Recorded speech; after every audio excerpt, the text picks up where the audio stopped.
Lost and Found by Oliver Jeffers.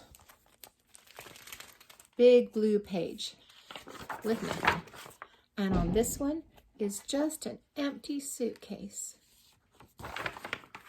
Lost and Found. I see two people walking. It looks like a person and a penguin, and I see their shadows. Once there was a boy who found a penguin at his door. The boy didn't know where it had come from, and it began to follow him everywhere.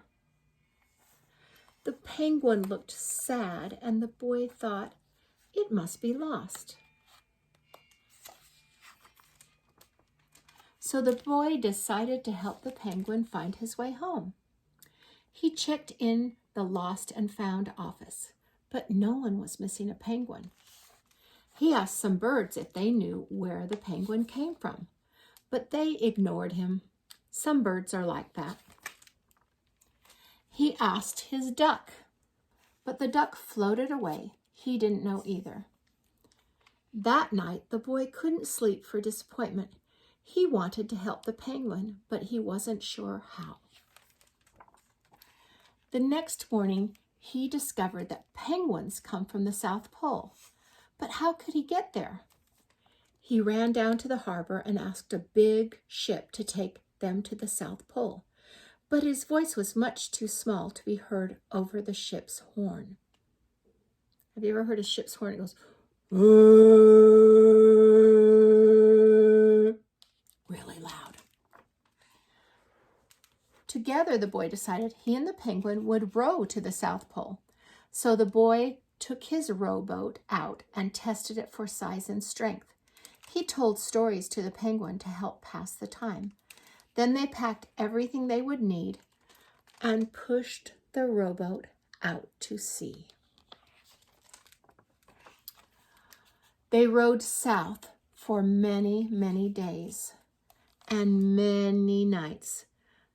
There was lots of time for stories, and the penguin listened to every one, so the boy would always tell another. Look how tiny they are in that big sea. They floated through good weather and bad, and the waves were as big as mountains. Oh, I'm glad this story is really pretend because it looks too scary for a little boy. Until finally they came to the South Pole. The boy was delighted, but the penguin said nothing.